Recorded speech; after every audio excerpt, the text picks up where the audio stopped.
Hello everyone, welcome back to my channel. मैं अनंता आप सभी का स्वागत करती हूँ। आई होप कि आप सब लोग अच्छे होंगे। फ्रेंड्स, जैसा कि मैं केवीएस की तैयारी करवा रही हूँ, तो आज की क्लास पीजीटी, टीजीटी, पीआरटी तीनों के लिए इम्पॉर्टेंट है, क्योंकि आज का सेक्शन है पेडागॉजी। ठीक है, तो देखते हैं सबसे पहले क्या क्या क्वेश्चंस आए थे, कैसे कैसे एक्सप्लेनेशंस हैं। तो इसमें सबसे पहला क्वेश्चन हम उठाते हैं, क्वेश्चन नंबर 41। तो मैं आपको बता दूं, मैं हिंदी, इंग्लिश, मैथ सारी चीज़ें सब साथ में लेके चल रही हूँ। जिनने क्लास नहीं देखी है वो क्लासेस देख सकते हैं। ठीक है, अब इसमें क्वेश्चन नंबर 41 क्या कह रहा है। ये पेडागॉजी का सेक्शन है जो कि आपके पूछा था केवी के पेपर में। तो इसमें पूछ रहा है what is the role of development in child psychology, मतलब बाल मनोविज्ञान में विकास की क्या भूमिका है।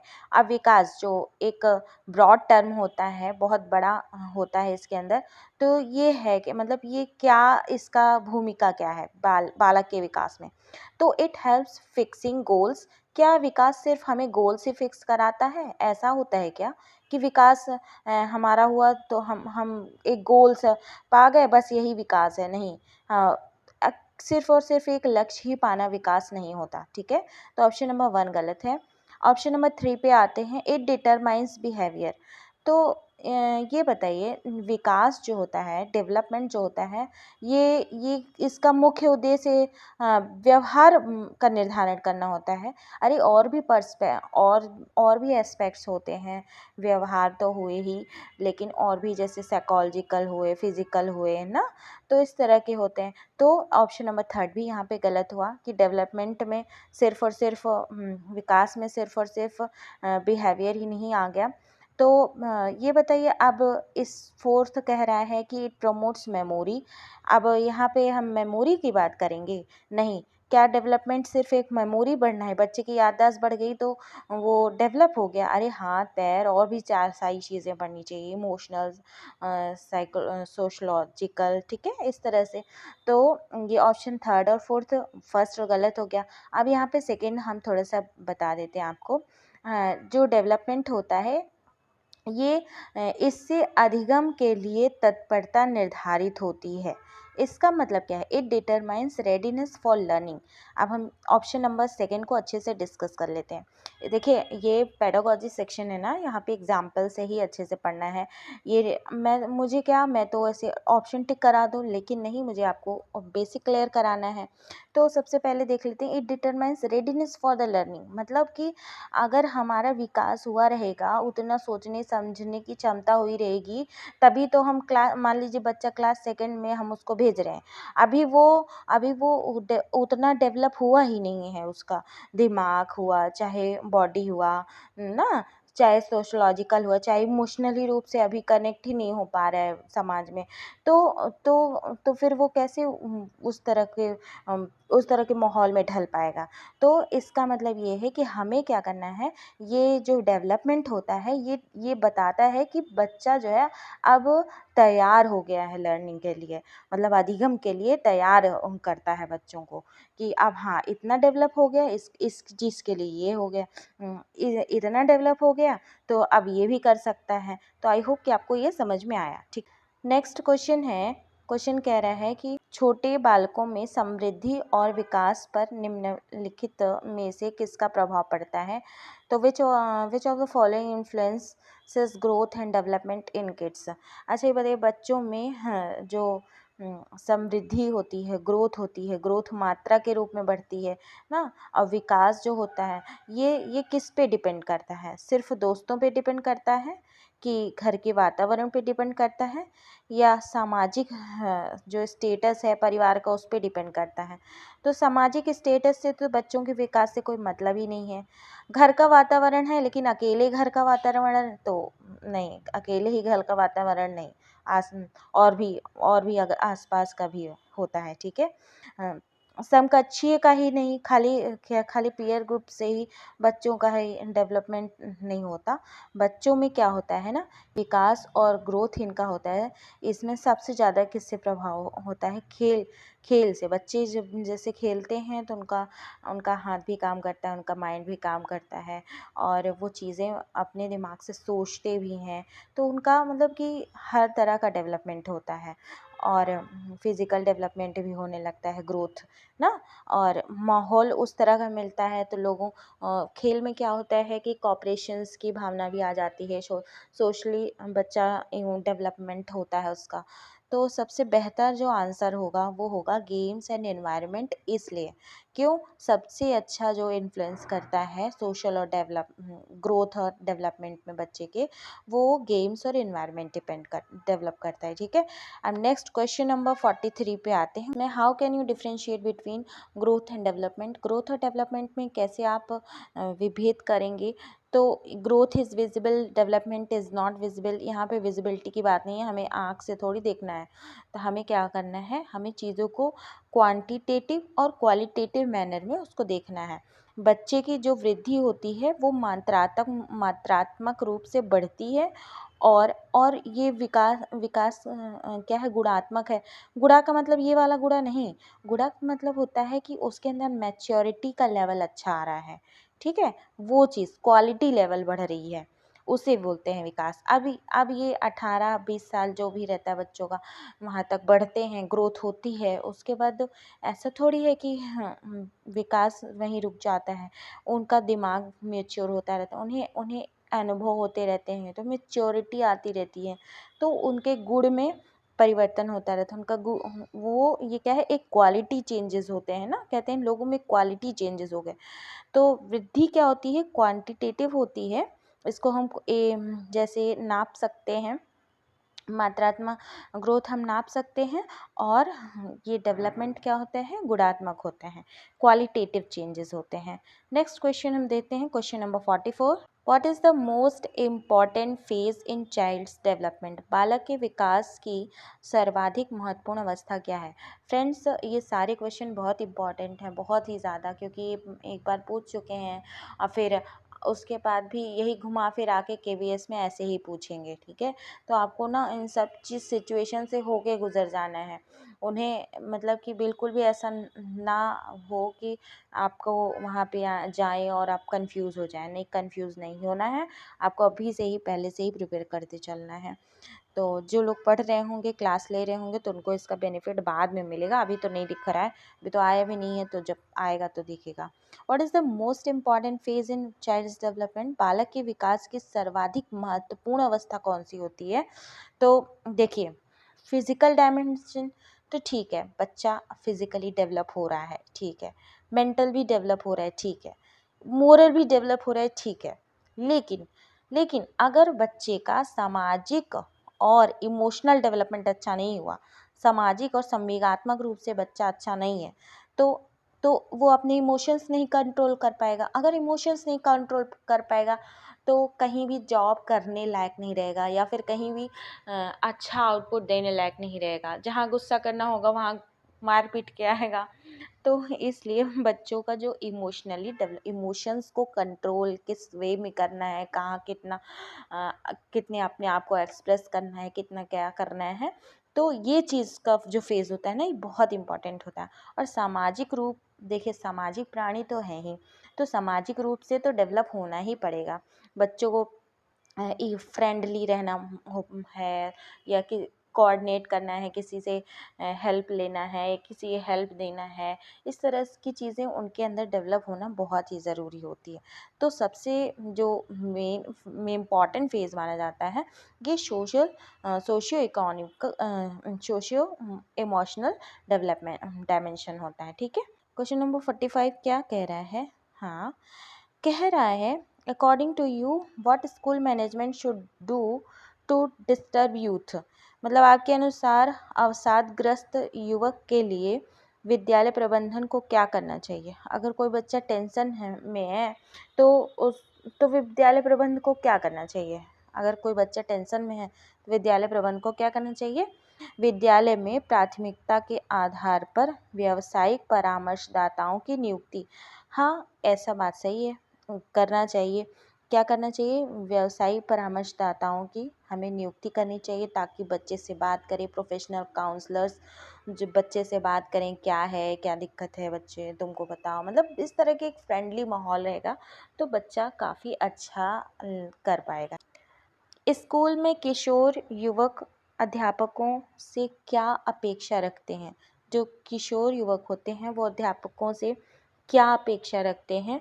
तो अपैथी की, सिम्पैथी की, एम्पैथी की, इमोशनल सपोर्ट की, सामवेगिक सहयोग की। तो सबसे ज़्यादा इमोशनल सपोर्ट बच्चों को चाहिए। आजकल के बच्चों को तो इमोशनल सपोर्ट ही चाहिए। तो एडolescent, अगर आपने एडolescent देखा तो भी इमोशनल लगा दीजिए, क्योंकि बहुत ज़्यादा केयर की ज़रूरत होती है। बच्चों को समझने वाला होना चाहिए कोई। कि why present day youth distress in school. वर्तमान समय में स्कूल में युवक क्यों कष्ट में, क्यों स्ट्रेस में, स्कूल में क्यों वो तनाव महसूस करता है।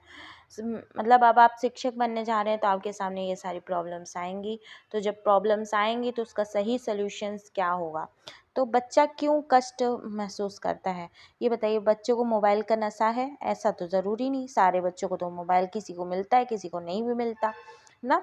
तो उन्हें मान्यता नहीं मिल रही है, नॉट गेटिंग रिकॉग्निशंस। देखिए ये भी नहीं है कि बच्चे अपने खाली पहचान के लिए ही परेशान है, नहीं। यही यही एक डिस्ट्रेस होने का वो नहीं होता।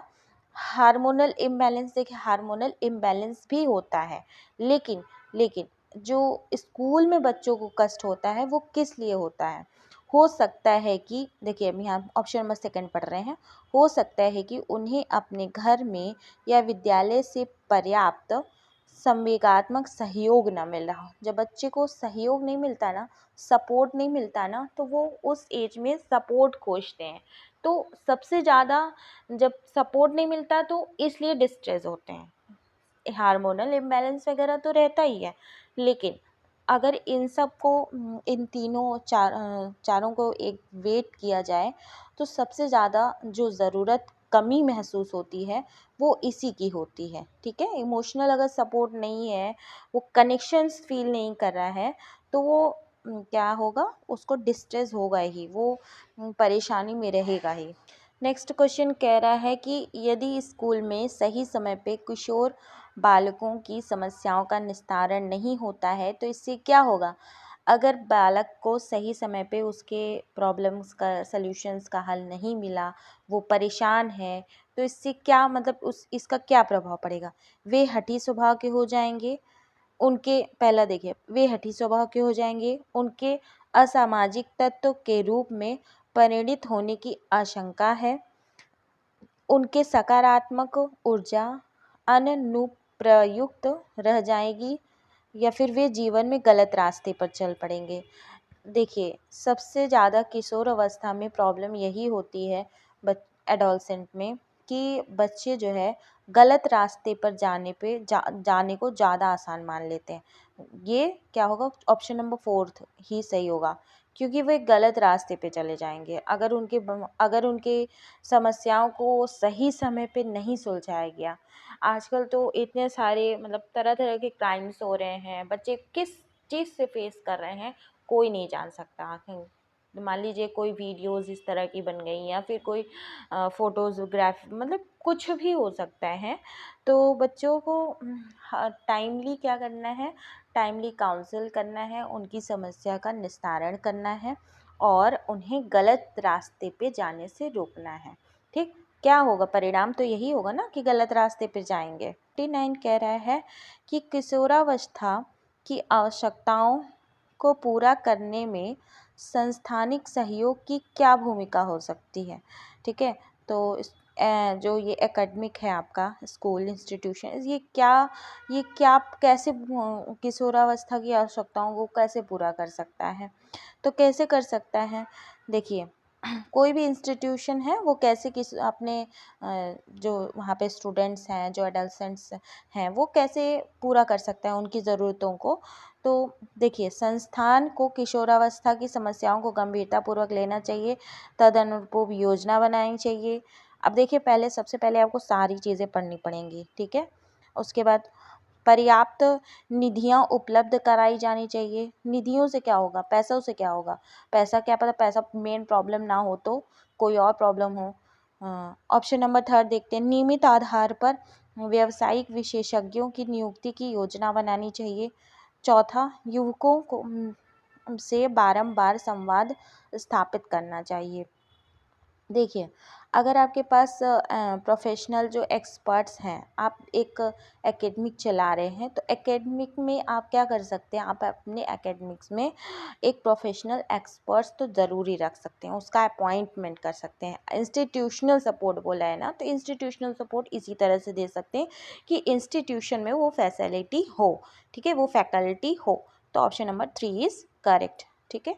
तो should plan for appointing professional experts on regular basis पे हमें अपॉइंट करना चाहिए। अगर इंस्टीट्यूशनल सपोर्ट कह रहा है तो बात को समझिए, इंस्टीट्यूशनल बोल रहा है ना, इसलिए कह रहा है कि the bilingual proficiency facilitates among children.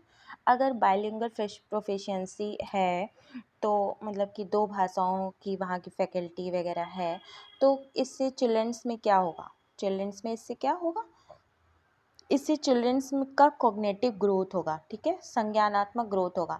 देखिए बच्चे क्या होते हैं ना, घर से तो मदर टंग सीख के जाते हैं ना, तो अगर वहाँ पे बाइलिंगुअल स्कूल में बाइलिंगुअल है तो उनका जो दिमाग है, जिन जो कॉग्निटिव चीज़ें हैं उन्हीं की अच्छी ग्रोथ होंगी, ठीक।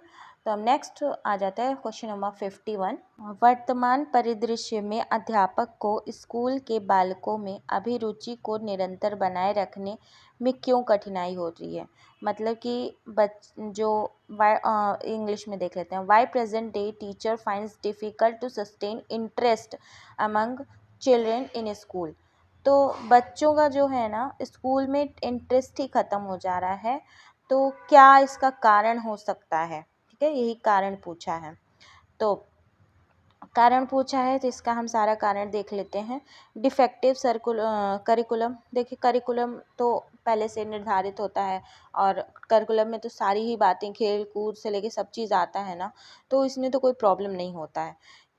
फ्लिप लर्निंग बाय चाइल्ड, बालक द्वारा झटके में कुछ अधिगम, नहीं झटके वटके की बात ही नहीं है। यहाँ पे देखिए दूसरा कोई कारण लग रहा है, the destructive force outweighs the teaching method in class. कक्षा में अध्यापक विधि की अपेक्षा विपथनकारी तत्व अधिक प्रबल हो जाते हैं।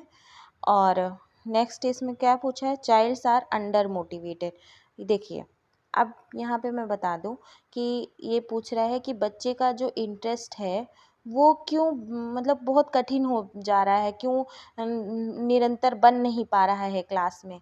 तो जब क्लास में और भी सारे फैक्टर्स होंगे उसको डिस्टर्ब करने के, तभी तो वो पढ़ाई में नहीं मन लगा पाएगा ना, और भी सारे फैक्टर्स होंगे, तो जो डिस्ट्रैक्टिव फोर्सेस हैं वो ज़्यादा होंगे ना, तो इसलिए उसका जो इंटरेस्ट है वो ख़त्म हो जा रहा है, वो नहीं रह पा रहा है, वो टिक नहीं पा रहा है, वो इधर उधर देख रहा है, ठीक है। तो वर्तमान परिदृश्य में अध्यापक को स्कूल के बालकों में अभिरुचि को निरंतर बनाए रखने में इसीलिए कठिनाई हो रही है क्योंकि जो अलग अलग तरह के तत्व होते हैं क्लास में, कभी कोई बात हो गई, कभी मान लीजिए कोई टीज करने लगा। अब देखिए इसमें कह रहे हैं कि कैसे हमें जुवेनाइल डेलिक्वेंसी से निपटा जाना चाहिए स्कूल में, मतलब कैसे बच्चे जो होते हैं किशोर अपराध कर देते हैं तो हम कैसे निपटें बच्चों से। तो अवेयरनेस करके, या बालक को नैतिक और सांवेगिक सहयोग देकर, या पाठ्य सहगामी क्रियाओं के माध्यम से, या चिकित्सकीय माध्यम से। चिकित्सा तो बाद में आएगा, चिकित्सा यहाँ पे आएगा ही नहीं है क्योंकि पहले तो अपराध से हमें कैसे निपटना है, कोई ऐसा बच्चों के साथ अपराध ना हो या बच्चे कोई अपराध ना करे। सबसे पहले बच्चों में अगर नैतिकता की भावना होगी ना तो वो गलत काम करेंगे नहीं। उनका जो इमोशनल चीज़ें होंगी वो किसी से कनेक्ट रहेगा ना, तो वो गलत काम नहीं करेंगे किसी एक दूसरे के साथ या कुछ भी किसी और के साथ, कि टीचर्स के साथ कुछ भी नहीं करेंगे, ठीक है। तो सबसे ज़्यादा जो इम्पोर्टेंट होता है वो ना मोरल होता है और सांवेगिक होता है अपराध के मामले में। जब भी कभी अपराध है ना तो अगर उसके अंदर मॉरल्स की कमी होगी तभी होगा, या फिर इमोशनली वो अटैच नहीं होगा इसलिए कम होगा। तो हमें इसी को सपोर्ट देना चाहिए, बालक को नैतिक और सांवेगिक सहयोग दे करके हम किशोर अपराध से निपट सकते हैं, ठीक। नेक्स्ट क्वेश्चन है क्वेश्चन नंबर 53। क्वेश्चन नंबर 53 कह रहा है कि आप बालकों में नैतिक मूल्य कैसे सुनिश्चित कर सकते हैं। अब बड़ा कठिन आया कि भाई हमें बालक में नैतिक मूल्य कैसे आए ना, तो सबसे पहला है कि through integration of values with regular subjects, नियमित रूप से पढ़ाए जाने वाले विषयों के संग मूल्यों के एकीकरण के माध्यम से। इसका मतलब ये है कि जैसे अलग अलग टीचर्स आते हैं, अलग अलग सब्जेक्ट्स पढ़ाते हैं, तो अलग अलग सब्जेक्ट्स में भी अलग अलग तरह के वैल्यूज़ हम हर सब्जेक्ट में हम बच्चों को वैल्यूज़ क्वेश्चनों को सिखाएं, एकीकृत करके, चाहे अलग अलग तरह के ना, तो उस तरह करके हम बच्चों को रेगुलर सब्जेक्ट्स, मतलब जो रेगुलर पढ़ रहे हैं उससे हम पूरा बच्चों को सिखाएं मोरल वैल्यूज़। ठीक, अब जैसे मैथ्स सिखाना है तो मैथ्स में हम एग्जाम्पल देने पे बिलीव कर रहे हैं। देखिए मैथ्स क्या है, अगर हम बच्चों को एडिशन सिखा रहे हैं या कुछ भी सिखा रहे हैं, तो सब्ट्रैक्शन सिखा रहे हैं, तो सब्ट्रैक्शन में हम क्या कर सकते हैं, बच्चों को शेयरिंग सिखा सकते हैं ना। तो इस तरह से करके हम मैथ्स वाले सब्जेक्ट्स में मोरल वैल्यूज सिखा देंगे ना। और इंग्लिश में कैसे सिखाना है, सिट ऑन या सिट बिसाइड, इस तरह से फ्रेंड्स, इस तरह करके कुछ मोरल वैल्यूज सिखा देंगे। तो इस तरह से करके हम सब्जेक्ट वाइज बच्चों को सिखाएंगे और पूरा एक क्या होगा, ये इसी का एक इंटीग्रेशन हो जाएगा। ठीक है, तो थोड़ा सा समझाने में टाइम ज़रूर लग रहा है, लेकिन ये है कि चीज़ें जो है क्लियर होनी चाहिए। ऑप्शन नंबर सेकंड देख लेते हैं, सेपरेट मॉरल पीरियड्स। देखिए अगर आप सिर्फ और सिर्फ नैतिक शिक्षा वाली क्लास में ही बच्चों को नैतिकता सिखाते हैं, बाकी की क्लास में नहीं ध्यान देते हैं, तो ये भी गलत है। स्टोरी टेलिंग मेथड, हर बार तो आप बच्चों को स्टोरी नहीं सुना सकते ना, बड़े भी होते हैं बच्चे, मतलब उसमें कई तरह के भी होते हैं, सिर्फ और सिर्फ स्टोरी सुना, जब कोई बात हो जो स्टोरी सुना, नहीं स्टोरी नहीं, आपको हर मतलब इंटीग्रेट करके चलना है। लेक्चर मेथड तो बिल्कुल ही बेकार है। ठीक है फ्रेंड्स, आज की क्लास को यहीं पे करते हैं। नेक्स्ट क्लास में आगे देखेंगे जो भी पेडागॉजी के क्वेश्चंस हैं। वैसे पेडागॉजी के क्वेश्चंस में मज़ा बहुत आती है, बट यही है कि ऑप्शंस अच्छे से रहें और उन्हें देख के अच्छे से समझा जाए, तो और एग्जाम्पल का भी इसमें फ़र्क होता है। तो चलिए ठीक है, अगर आपको सिलेक्शन लेना है तो आप अभी से पढ़िए और आप आगे बढ़ते रहिए। ठीक है, तो okay, bye bye, take care, नमस्कार।